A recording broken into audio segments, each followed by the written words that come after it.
Hello friends, lockup के season 2 के set से एक बहुत बड़ी खबर निकल के सामने आ रही है। यह है आकांक्षा चमोला और गौरा खन्ना के बारे में। दरअसल आकांक्षा चमोला ने पहले ही दिन जब अपने डाइवोर्स की खबर दी थी तो बहुत बड़ा हलचल हो गया था और पूरी सिने जगत में ये बहुत बड़ी बात थी, क्योंकि सब लोग जानते थे कि गौरव और आकांक्षा का बहुत बढ़िया रिश्ता चल रहा है। लेकिन जब आकांक्षा ने बताया कि उनको डाइवोर्स है तो बहुत बड़ी दिक्कत हो गई थी सभी इनके फैंस के लिए। अभी सूफी और श्रेया के पास बैठकर आकांक्षा ने उसी बात को आगे बढ़ाया कि हमारा ये बात आई क्यों, डाइवोर्स की बात आई क्यों, 10 साल के रिश्ते के बाद ऐसी दिक्कत हुई क्यों।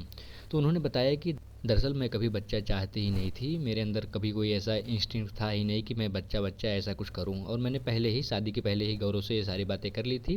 गौरव ने भी उस समय तो हामी भर दी थी।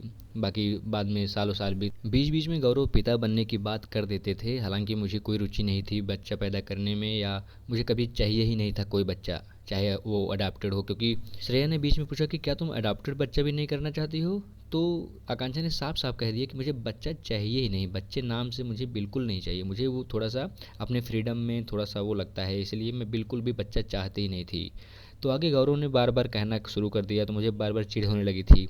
और जब गौरव बार बार कहते थे मुझे ऐसा भी लगता था कि मैं उनको खुश नहीं रख पा रही हूँ। उसके बाद ये वाली घड़ी आ ही गई। दरअसल जब वो बिग बॉस में गए उसके बाद मैंने डिसाइड ही कर लिया कि अब हम लोग का रिश्ता आगे नहीं चल पाएगा। तो हमने अपनी म्यूचुअल अंडरस्टैंडिंग से ये सारी बातें की है। गौरव भी इस चीज़ के लिए तैयार हो गए हैं, और दरअसल उनके जो पिता बनने की चाह है उसी के कारण ये मेन तलाक हो रहा है। बाकी और कोई ऐसी विशेष दिक्कत थी नहीं, तो इसीलिए फ़िलहाल के लिए तलाक हो रहा है। और देखते हैं क्या इनका तलाक होता है या नहीं, क्या ये एक कंट्रोवर्शियल चाल है कि शो में बने रहने के लिए। ये सब आपको आगे देखना होगा। तो यही थी बड़ी खबर, और आप लोग बने रहिए।